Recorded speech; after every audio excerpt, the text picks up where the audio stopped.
Adinath TV, सुधा कलश channel, पुण्योदय channel आदि विभिन्न डिजिटल माध्यमों से देख रहे लाखों भक्त और यहाँ उपस्थित जन समुदाय की ओर से जगत पूज्य निर्यापक श्रमण तीर्थ चक्रवर्ती श्रमण श्रोमणी मुनि पुंगव श्री सुधा सागर जी महामुनिराज के श्री चरणों में बारंबार नमोस्तु नमोस्तु नमोस्तु।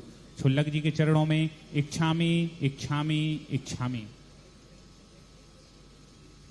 कुछ संसार में महान व्यक्तित्व होते हैं जिनके चरणों में आकर के दुनिया जिनको महान और श्रेष्ठ मानती है, वो लोग भी उन महान व्यक्तित्व के चरणों में आकर के झुकते हैं।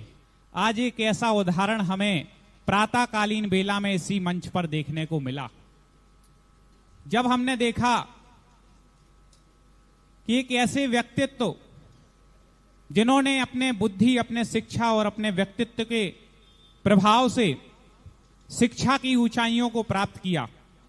एक ऐसी श्रेष्ठ भारतवर्ष की बड़ी यूनिवर्सिटी विश्वविद्यालय श्री छत्रपति साहू जी महाराज विश्वविद्यालय के कुलाधिपति वाइस चांसलर महोदय प्रोफेसर विनय पाठक जी आज जगत पूर्ण निर्यापक श्रमण मुनि पुंगव सुधा सागर जी महाराज के चरणों में उपस्थित हुए।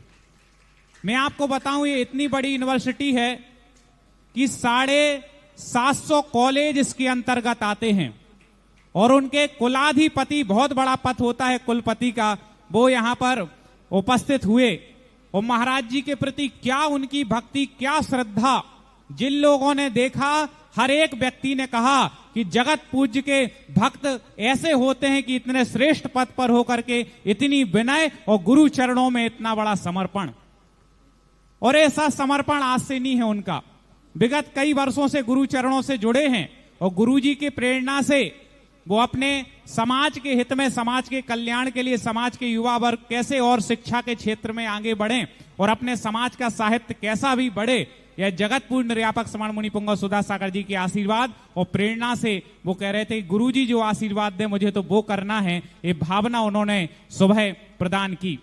और सभी विद्वानों ने मिलकर के अशोकनगर की समाज स्मरण संस्कृति संस्थान और हमारे पुण्यार्जक परिवार जो प्रतिवर्ष ऐसे विशेष व्यक्तित्व का, विशेष विद्वानों का सम्मान करते हैं, श्री ज्ञानेंद्र जी, संजय जी, नीरज जी गदिया परिवार सूरत के जो श्रावक श्रेष्ठी हैं, जिनकी विशेष भावना विद्वानों के सम्मान के प्रति रहती है, आज प्रोफेसर विनय पाठक जी को वर्ष 2025 का सर्वश्रेष्ठ जगत पूर्ण निर्यापक श्रमण मुनि श्री सुधा सागर पुरस्कार से सम्मानित किया गया और पूरी समाज उस समय गौरवान्वित हो गई उनकी भक्ति को देख करके और ऐसे व्यक्तित्व को यह पुरस्कार प्रदान करके। महाराज श्री अद्भुत समर्पण आज मैंने किसी भक्त का आपके प्रति देखा है। जैन समाज में तो महाराज जी आपके ऐसे बड़े बड़े भक्त हैं, प्रोफेसर पाठक जी जैसे भक्त कैसे जुड़े, कैसे उनमें इतना परिवर्तन आ गया कि वो ये तक कहने लगे कि मैं जन्म से जैन नहीं हूं लेकिन गुरु चरणों से जुड़ा हूं। हर एक व्यक्ति के जानने की भावना है। कई लोगों के आज प्रश्न आ रहे थे कि कौन है पाठक जी, गुरु चरणों से इतना बड़ा व्यक्तित्व कैसे जुड़ा और उस यूनिवर्सिटी में क्या कार्य हो रहा है। महान आत्माएं जो होती हैं, कुछ अपने पुरुषार्थ से बनती हैं, कुछ अपनी किस्मत और नेचर से महान होते हैं। उनका हमेशा विचार रहता है सत्य की खोज करना, गुणों से अनुराग करना। और ये कुछ व्यक्तित्व में होता है जिनमें विनय पाठक थे। वे गुणानुरागी हैं, सत्यान्वेषी हैं। वो किसी संप्रदाय विशेष में होकर के भी उनको गुणों के प्रति इतना अनुराग है कि वो जैन धर्म के जो सिद्धांत हैं, उनकी इच्छा है कि आप अभी बाद में बैठे थे तो कह रहे थे कि आधुनिक तकनीकी के माध्यम से जैन धर्म के सिद्धांत सारे विश्व में पहुंचना चाहिए और युवा वर्ग को यदि जैन धर्म के आधुनिक तकनीकी से समझाया जाए तो जैन धर्म को लोग बहुत अच्छी तरह समझ सकते हैं।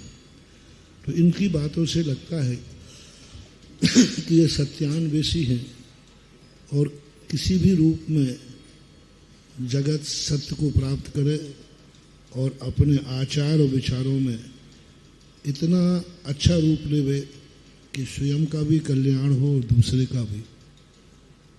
कोटा के अंदर जब वर्धमान महावीर स्वामी खुला विश्वविद्यालय के जब कुलाधिपति थे, उस समय अपने आप जब मैं उसी तरफ शुद्धि के लिए जाता था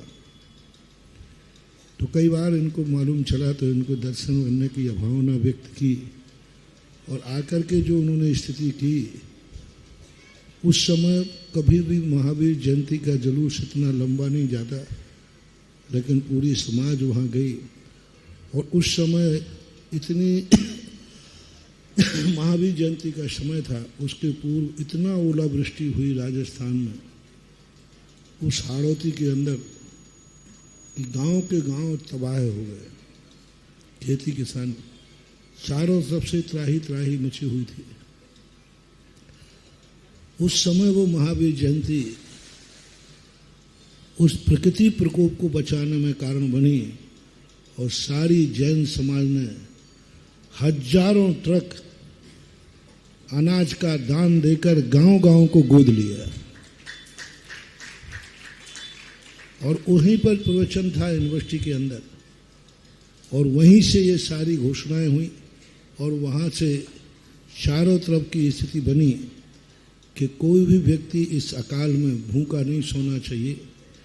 जैनियों ने भी बहुत बड़ा वो कार्य किया और जो सुबह मैंने बताया था कि जैन नाम होने से वहाँ जैनत्व तो कुछ भी नहीं था, तो एक सारे उन्होंने कहा ऐसी व्यवस्था की जाए जिसमें कोई पूजा पाठ का विकल्प नहीं रहे, लेकिन प्रतीक जैन का हो। बहुत सोचने के बाद मेरी दृष्टि में मानस्तंभ आ गया। मानस्तंभ की प्रतिदिन अभिषेक पूजन की भी जरूरत नहीं है और सारे जगत को दूर दूर से दर्शन होते हैं। पूरी यूनिवर्सिटी में किसी भी कोने में रहे मानस्तंभ चारों तरफ से दिखता है। साल में एक बार वहाँ कार्यक्रम कर लेते हैं। तो इस प्रकार की स्थितियाँ उसकी। और जब मैं आगरा से कानपुर आ रहा था, रास्ते में बिहार करते यूं जैसे हम स्कूल वगैरह में रुकते हैं, ऐसे ही लोगों ने सोचा कहाँ रुके। इनकी यूनिवर्सिटी में जाकर के इनको मालूम नहीं है कि महाराज जी यहाँ आ रहे हैं। जो भी इनके नीचे होते उन्होंने स्थान दे दिया। जब इनको पता चला कि ये तो वही महाराज हैं, तो ये तुरंत अपने परिवार को लेके आए और चर्चा की। और चर्चा करते करते आहार करके मैंने सामायिक की और उन्होंने जैन दर्शन की पीठ की स्थापना ही कर डाली। समाज वगैरह प्रदीप जी, कटारिया जी वगैरह ये सब, आमोद हैं, संजय नेता हैं, ये कुछ लोग ऐसे मिल गए जिन्होंने सबने मिलकर वो कार्य किया। आज जब ऐसी भावना रखी, जब चयन हो रहा था कि ये पुरस्कार किसको दिया जाए, तो एकाएक इन पर दृष्टि गई कि नहीं, ऐसे लोगों को देना चाहिए, क्योंकि ये पुरस्कार बहुत वर्षों से चल रहा है।